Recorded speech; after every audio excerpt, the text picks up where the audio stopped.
But this day, 25 years ago, quarter of a century, Celtic made a signing, one of the most significant ever in the history of the club. And you were there. Yeah, and Giovanni Van Bronckhorst's best pal. Of course. Henrik Larsson were best buddies at Feyenoord. Henrik, 25, can you believe it? I was there. Where Paul, were you? Yeah, I was there the day that Henrik got paraded. And again, there was a real flurry of transfer activity. Stephen Mahey, Craig Burley, Jonathan Gould, Reggie Blinker coming in, Di Canio leaving, Cadetti leaving, the Amigos leaving, Mark Reaper coming in. There was so many.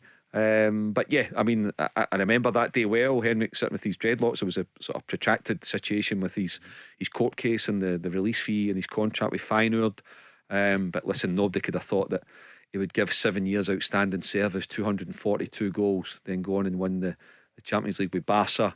I remember, I'm telling me, he had 28 offers when he left Celtic. Really? 28 offers when he left Celtic. Yeah, he was obviously in a free transfer. Sure. And he was at the Euros in 2004 in Portugal, and I was there. I remember meeting him one day to give him the Sunday Mail Star Check Player of the Year award, trophy to get.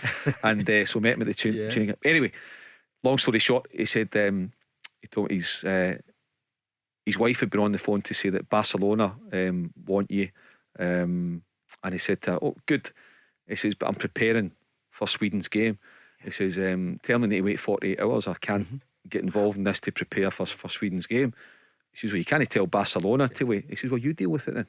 So his wife went and get the ball rolling with Barcelona. So 28 offers. And I remember getting to see Martin O'Neill the year before it to say, "Look, I'm definitely leaving. I'll see you this year. I'm going." And Martin O'Neill trying everything in his power to get him, as everybody wanted at Celtic to keep him. But yeah, for 650 grand, Paul, absolutely outstanding piece of business. And he was introduced there by the club at the time and said, "Oh, he knows all this stuff about the history of the club." But I think he was honest, wasn't he? Yeah, I do remember that. Yeah, he just said, "No, I don't know much. I'll learn." He said, "But at the moment, no. It's just about finding my feet, getting into the team." And of course, he gets blamed for Celtic losing on the opening day of the season at Easter Road to Jim Duffy's at Burnley.